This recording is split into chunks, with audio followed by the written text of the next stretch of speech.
Yes.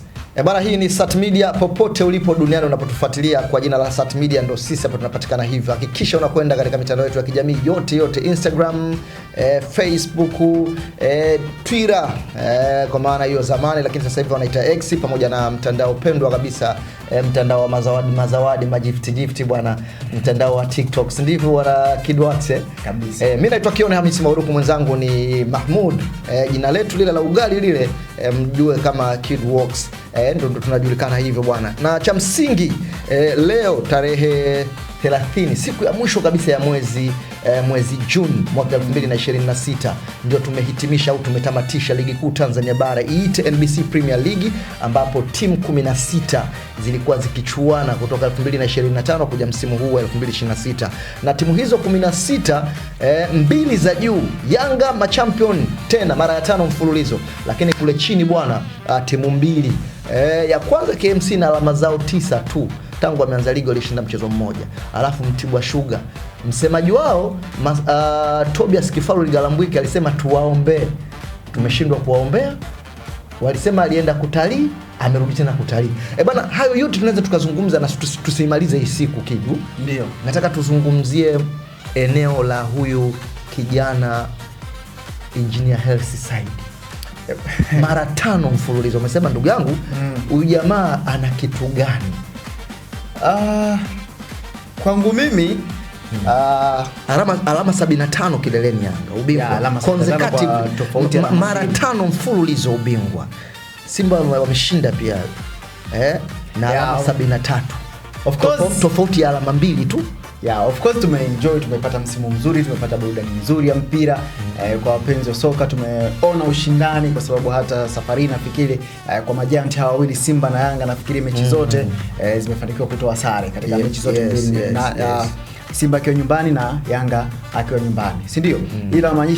Inamaanisha kwamba ushindani umeongezeka, kwa sababu siku za nyuma hapa tulikuwa tunamzungumzia mmoja kama alikuwa ni mteja wa mwenzie, licha ya kuwa na competition kwenye ligi, lakini wanapokutana wao head to head, mmoja anakuwa ni mteja. Lakini tukienda mbele, turudi nyuma kama ulivyotaja hapo, huyu Engineer Hersi, kuna nini pale? Ujue transformation, mabadiliko ya timu na uendeshaji wa timu, Simba ndo alianza, si ndio? Yanga waliwakuta Simba tayari wameshaanza kudevelop, lakini huyu kijana ameichukua Yanga katikati. Lakini hii ni mara 5 mfululizo, na mimi mabruku nakwambia hapa, nisikilize mimi, Yanga wana deserve hiki walichokipata leo. Wana deserve 100%, na 100% ubingwa huu umetokana na akili ya mpira, ile akili ambayo tunahitaji kila klabu yetu ligi kuu iwe na hiyo akili. Na hiyo akili mimi naamini 100% inatoka kwa huyu kijana Engineer Hersi. Na mimi naomba kwanza nimpongeze kwa niaba ya chama letu la Liverpool, kwa sababu unajua kwa sisi watu wa Liverpool tukiwa na kiongozi sema anachukua ubingwa, tunajinoma kidogo. Unajua bwana, kaka Kione, wewe hebu fikiria mtu anaiacha ofisi, anaenda kumscout, anatoka hapa, anasafiri mpaka anaenda mpaka Uganda. Ukumbuke hiyo sio mwanzo wa msimu, ni katikati ya msimu. Ni mtu ambaye wameshakaa na kamati yake, wakaona kwamba gap ni hili hapa, na hili gap lazima lizibwe na huyu afe beki ilishadogo. Hapo unamzungumzia the star boy Alan Okello. Alan Okello ana assist 7, ana magoli 14, japokuwa sio top assist, sio top scorer, lakini mchango wake moja kwa moja ndio unaweza ukaona katika faida. Yani no doubt kwamba miongoni mwa wale wanaweza wakaopendekezwa katika kugombania ile tuzo ya MVP. Yani na yeye ni miongoni. Mimi ningempa kaka Kione, Alan Okello. Kwa sababu sije wewe Kidu unaniambia MVP sina uhakika Alan Okello. Sina uhakika bodi ya ligi inazingatia nini hasa, ukiachana na takwimu. Lakini mimi ukichukua zile takwimu, lazima ningeangalia muda waliotumia. Kijana katumia muda gani na hawa wametumia muda gani? Alan Okello amecheza nusu msimu. Kama mfungaji bora mabao 17. Ndio. Yani ila kuna watu walikuwa kutoka mwanzo wa msimu. Kwa hiyo tungechukua zile takwimu, lakini pia tungeangalia timeline, huyu kijana kahudumu kwa muda gani. Kwa hiyo mimi kwa upande wangu the MVP is Alan Okello Starboy. Leo kwani sina miwani hapa, ningekuwa na miwani hapa ningekuwa na bwana, ile ni top talent. Bana, kikubwa anachokizungumza Kidworks, football brain ya Engineer Hersi Said ndio ameleta yote haya. Mengine huko tutabwabwaja, tutapiga kelele, lakini sehemu ya heshima mtu lazima utoe heshima yake, na sehemu ya kupongeza upongeze, sehemu ya kukosoa ukosoe. Lakini kikubwa kabisa, pamoja na Yanga kufanya vizuri, lakini huu msimu kwangu mimi nautema kama msimu ambao Yanga haikuwa bora, ila ilikuwa Yanga inashindana na Yanga mwenyewe. You get my point? Yani Yanga inashindana na Yanga mwenyewe. Simba ilifika hatua, ngoja sasa leo naomba nizungumze na mimi kama mchambuzi au kama mwandishi wa habari za michezo. Ndio. Tuna shida moja waandishi wa habari za michezo, haswa kuna watoto siku hizi wengi wametoka kwa sababu wanataka Instagram zao zikuwe nini. Mimi naongea hivyo, naongea kama senior kwenye hii game ya uandishi. Kama mwandishi ambao nipo siku nyingi. Yaani kuna wadogo zetu wengi siku hizi badala ya kuzungumza ukweli wanajidhalilisha ili wapate followers. Yaani mtu atakwambia, yani siku Yanga ikishinda watakwambia Yanga imeshinda kwa magumashi. Siku Simba ikishinda atakwambia Simba ni bora sana. Yanga ikifunga kwamba walitegemea. Sasa hizi uzuri Kidu umezungumzia mtu aliyekuwa juu aliyoitengeneza timu, rais wa klabu ya Yanga. Vijana sasa hivi wabadilike sana waandishi, kwamba yes tunataka ugali, lakini kwenye ukweli tuseme ukweli, kwenye sehemu ya udhaifu wa timu tuseme udhaifu wa timu. Yanga hii mimi nimesema kwamba sio Yanga bora kwa msimu huu, lakini kutokana na ukiangalia rekodi zake, ukiangalia hata alama, ukiangalia hata magoli, yani wanaopata msimu huu sio msimu uliopita. Kwa nini? Kwa sababu Yanga msimu huu wachezaji kwanza walipata sana majeraha. Performance ya wachezaji wengi imeshuka.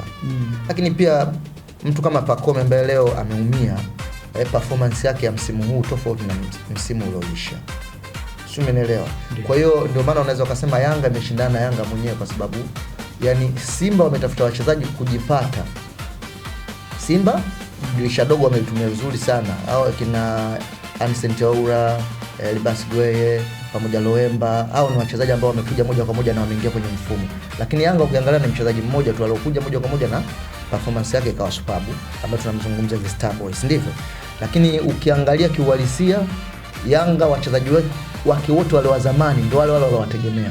Dirisha kubwa lile Shabalala kaingia na ndio mchezaji ambaye unaweza kusema ka perform vizuri dirisha kubwa kwa usajili wa dirisha kubwa. Lakini dirisha dogo Yanga mchezaji ambaye kafanya vizuri ndio Star Boy. Kwa hiyo Yanga ili drop kwenye performance wise, lakini haija drop kulinganisha na timu nyingine. Simba imejitafuta, imejipata, lakini sio Simba ile ambayo bora ya kukompiti na Yanga kwa mimi nilivyoona kwa msimu ulivyoisha. Lakini kikubwa kabisa Kidu, wewe mwenyewe kwa sababu pia una neno lako, ukiachia tu kumzungumzia engineer, unaweza kugeneralize kulingana na msimu tulivyouona. Tumehitimisha, najua tutaendelea sana kuchambua kwa sababu ligi ndio imeisha, kitu tutaenda kuhitimisha katika mchezo tarehe 4 kule Gombani Pemba, mchezo wa kufungia msimu. Hapa namaanisha finali ya CRDB Conference Cup, ambapo Simba wataenda kukabiliana na Azam FC kule Gombani Pemba. Sasa hebu niambie sasa na wewe ukigeneralize kile ambacho tumekiona, achia mbali wafungaji bora, achia mbali kuumia kwa Pacome. Najua leo ni story, Yanga hawezi kufurahia vizuri ubingwa wao, lakini KMC kushuka daraja sio story tena, kwa sababu ilikuwa tayari washashuka. Mtibwa ameshuka daraja siku ya mwisho leo. Prison na Mbeya City, timu zote za Mbeya zinaenda playoff. Kuna mwaka sasa nikukumbushe, kuna mwaka Tanga ilitoa hat-trick ya timu kushuka daraja. Coastal Union, Sport pamoja na Mgambo ndio zilishuka daraja. Sasa hebu niambie kitu gani ambacho tukikifungia hapa, tunasema kwa sababu tutaendelea kuizungumza ligi, tutaangalia udhaifu, maeneo gani yaboreshwe nini. Kwa wewe ukitazama ligi kuu Tanzania bara, NBC Premier League, kitu gani, naomba vitu vitatu, najua utatafakari, lakini kwa ufupi, kitu gani kwa haraka ukikiangalia kimekufurahisha? Moja. Kitu gani kwa haraka ukikiangalia hakijaenda vizuri? Ni kitu gani pia ukikiangalia unaona hiki kinapaswa kizungumzwe mara kwa mara? Okay.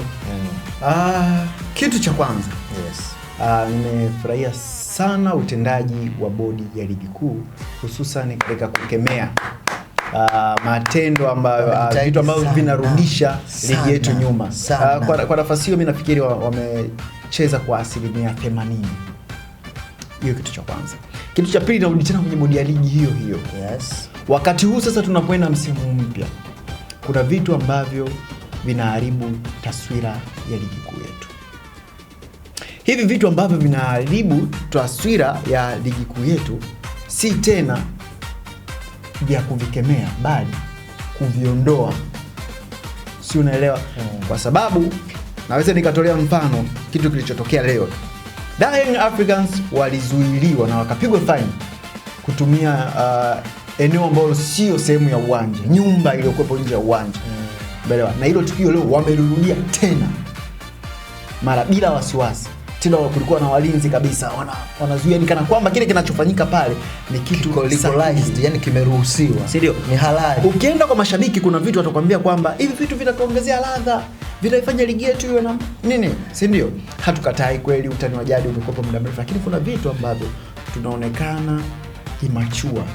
Kwa hiyo unataka kuniambia hapo kwenye zile kuna nyakati bodi ya ligi wanatoa kisanduku cha maoni, waandishi, watu wakaenda kutoa maoni yao. Kwa hiyo unataka kuniambia tuna haja sasa eneo hilo litolee maoni mazuri ili tuboreshe ligi. Yaani ninachomaanisha mimi brother Kione kwamba zisitolewe hukumu za kuwapelemba, si toa milioni 2, si toa milioni 3, milioni 4, kata pointi. Pointi haiwezekani na kusaidia kwa sababu FIFA wanentertain kukata pointi kwa mambo mengine nje ya uwanja. Sasa hilo ndo shida. Na hata timu unaona hadi mchezaji labda alitumika na kadi 3 za njano alafu hadi timu inakuja kupokwa alama. Yaani shida imekuwa kubwa ya uwanjani. Lakini kwa matukio haya sio nini? Mimi wangepiga nyundo, wangesema hizi nyundo naungana na wewe kwamba haya sio matukio ya kuyachekea. Ndio. Lakini kwenye kukata alama hawezi kwa sababu ni kanuni za FIFA. FIFA wa entertain kufanya hao matumizi ya fedha ya kizidi. Sheria inataka financial fair play. Financial fair play wanaondoa point. Sasa kama hawa yani yani inaharibu, piga lungu. Sio yani kata alama. Kata alama. Hukumu ambayo inaweza basi kama sio kukata point, basi hata sio kukata point. Yani hukumu ambayo hivi vitu itavizuia. Aidha ikiwezekana wazuie usajili. Simona Prison kapigwa nyundo ya milioni 20. Hela sio kitu. Leo kesho kitoka hapo anaenda kusema wananchi tunaenda kuilipia jumba la maajabu. Prison wanaweza kutoa milioni 20 wanaenda championship huko kama wataenda kwenye playoff. Watapata kwa sababu nafikiri wanaendelea kukatwa. Watakatwa. Nafikiri ni deni watalipa serikali wale. Si jeshi la magereza Tanzania. Ndio. Kwa hiyo itapatikana. Mimi nafikiri ni kiasi kidogo sana. Kwa hiyo hilo jambo la pili. Ndio. Kwa sababu jambo la kwanza uliwapongeza. Nimewapongeza kwa sababu jitihada zilikuwa ni nyingi. Na mimi nawapongeza kwenye ratiba. Kiukweli msimu huu huu ulikuwa msimu mgumu sana. Mimi nilikuwa na mashindano mengi. Sisi unajua tunapenda kuangalia mpira kwenye vibanda umiza. Vibanda umiza wanatoa kauli chafu sana, lakini mimi nilikuwa nabishana nao sana. Na waelewesha sana juu ya bodi ya ligi walikuwa na kazi ngumu. Ugumu wa bodi ya ligi mzee msimu huu, kumbuka kulikuwa na AFCON, kulikuwa na kombe la dunia. AFCON ilitokea mwaka jana hadi Januari, unajua. Mwezi wa 12 kutokana na mazingira ya Morocco. Lakini pia msimu huu kuna kombe la dunia. Imagine kuna kombe la dunia, sisi ligi yetu ndio imeisha leo. Kombe la dunia hadi round of 32 ile. Si umeelewa? Kwa hiyo lazima tuwapongeze, naungana na wewe kwenye kuwapongeza, kwenye kuwakosoa. Pia eneo hilo naungana na wewe kwamba wawe makini sana katika msimu ujao, haswa hivi vigogo wasiwale. Tumalizie jambo la tatu.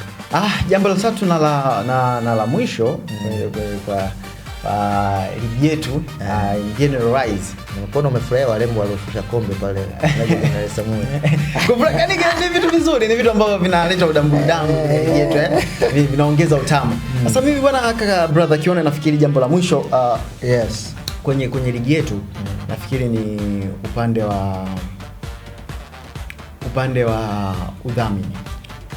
Si unaelewa, kuna hizi kauli hizi kwamba ushasikia, nafikiri watoto wa jinsia ushasikia, sio mimi nafikiri hizi kanuni za udhamini ziwekwe wazi. Siamini kama kanuni za udhamini zinaweza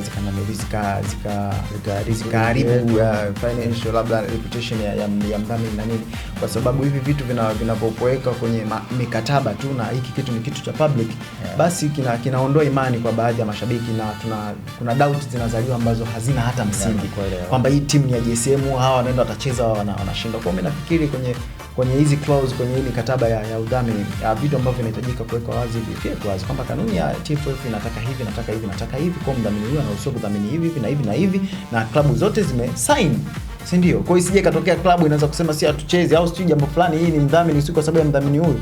Kwa mimi nafikiri kwenye swala zima la sponsorship, vipengele ambavyo vinahitajika viwekwe wazi ili kuondoa mwingiliano, basi viwekwe wazi. Mimi nafikiri katika hayo matatu vikiboreshwa katika msimu ujao, tutakuwa na miongoni mwa ligi bora sana barani Afrika. Nafikiri sasa hivi tulikuwa namba 5 tukashuka tena namba 6. Turudi tena tuitafute top 3, Mwenyezi Mungu akijalia inshallah. Bwana, tunamaliza hivyo kwa siku ya leo, lakini kubwa hatumalizi zaidi, kwa maana tutaendelea kuizungumza ligi kuu Tanzania bara, ndio imefungwa, ila tutachambua kitu kimoja baada kingine. Lakini pia tutakuja kuangalia Azam kwa nini hawakumpanga mwanzoni Faisal game ya mwisho, wamemwandaa kwa final. Tutakuja kuangalia mambo mengi. Kaka, kwa nini hawajamweka? Utajua kwamba